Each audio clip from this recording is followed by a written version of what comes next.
Spotify finally released the Spotify car thing to the public.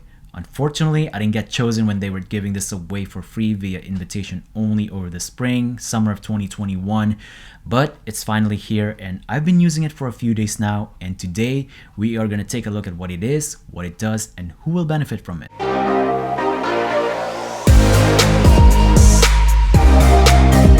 Hi folks, back again with another video, and probably the last video of 2021. But if you're new here, my name is Lloyd and I make content surrounding tech, product reviews, vlogs, and all kinds of fun stuff. If you enjoy this content and production quality, I do it all by myself by the way, hit that like button and possibly subscribe. It's free anyway. Okay, so first things first is, what is Spotify car thing? Well, it's not a standalone Spotify device, but to put it blatantly, it's like a remote for your Spotify. By the way, before I forget, it's extremely reliant on your phone's Bluetooth, USB, or aux cable to your car. Not only that, but you'll also need a Spotify premium account. It connects to your phone and uses your phone's internet connection to stream, control playback on music or podcasts from your Spotify's library. Now, maybe majority of the people watching this video right now have a very much up-to-date modern car where there's Apple Car and or Android Auto included, or you might even have a massive 14-inch touchscreen infotainment system like the brand new 2022 Toyota Tundra. So if you do have that kind of modern car, then this product will definitely be less useful for you. But if your car is old school like mine and doesn't have a built-in screen, this will come in very handy as a dedicated screen for music, as I often find my phone being occupied for navigation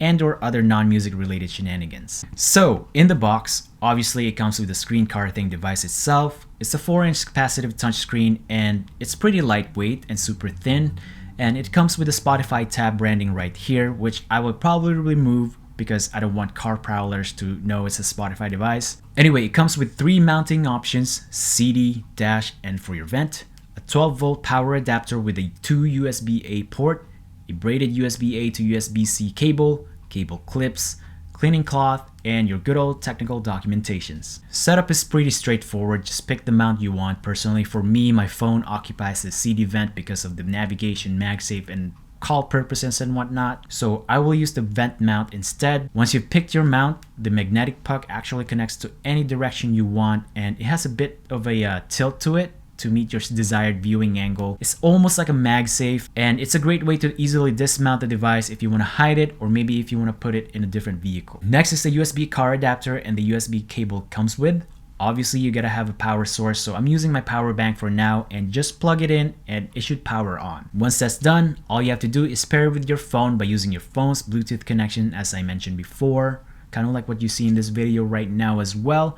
And of course, it's not done yet. You gotta have a way to actually have the sound come out of your car speaker, whether that's Bluetooth, aux, or USB cable, and you should be all set. So for me, and as I mentioned before, my car is somewhat old school and doesn't have a screen or even a Bluetooth. So I'm actually using a third-party Bluetooth technology that connects to my aux, and so I'm gonna connect that and select Bluetooth. Alright, now that it's all set up, let's take a closer look in my car. So the Spotify car thing can be controlled in 3 different ways. We got a touch screen, knobs, and buttons, as well as voice control. Yes, you heard that right. Voice control for a total hands-free experience.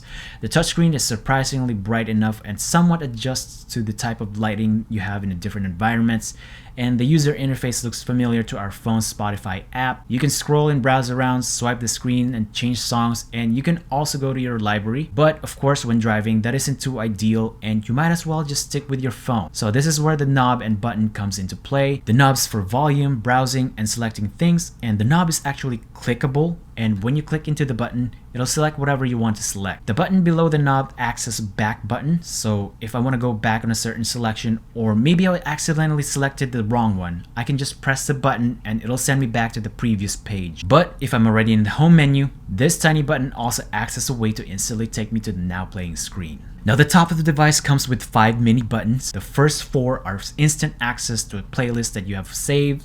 So say if you want to save a playlist, let's do this chillin' out playlist of mine, for example. All I gotta do is be in the playlist itself.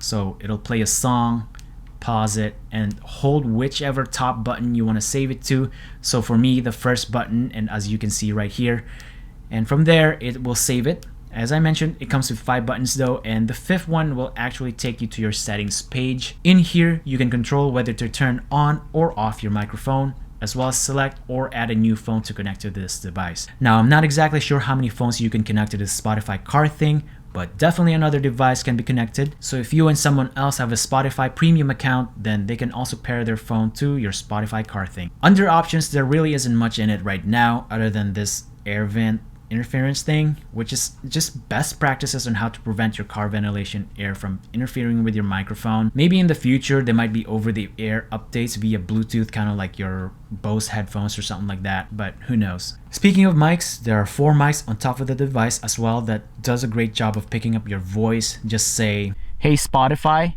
play Best of Me by Neffex." Best of Me. I have a dream, that's all I need. I'll make it happen with someone I can't believe. Know what I want, so I'll take it. Now, my channel is not monetized, and also Neffex creates a copyright-free songs such as this song, so definitely check them out if you're a content creator. Hey Spotify, show me Neffex. Here's Neffex and more search results. They want the best of me now, best of me now, best of me now.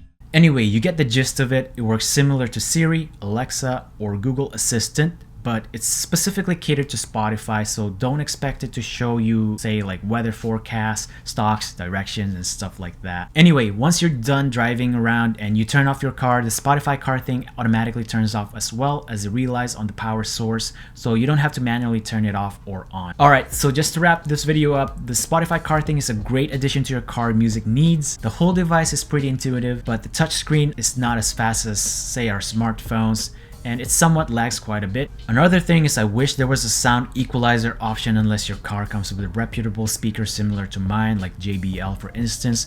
But for some older car models out there, they don't have a great sound equalizer interface to balance out the mids, highs, lows, and everything in between. Now, ultimately though, you don't necessarily need a car for the Spotify car thing. You can use it somewhere else, like your garage, kitchen, desk, you name it. All you really need is a speaker and a power source to plug the device into. Anyway, that is all for this video, guys. Hope you enjoyed it, and if you haven't done so yet, hit that like button and subscribe, and I'll see you in my next video. Peace.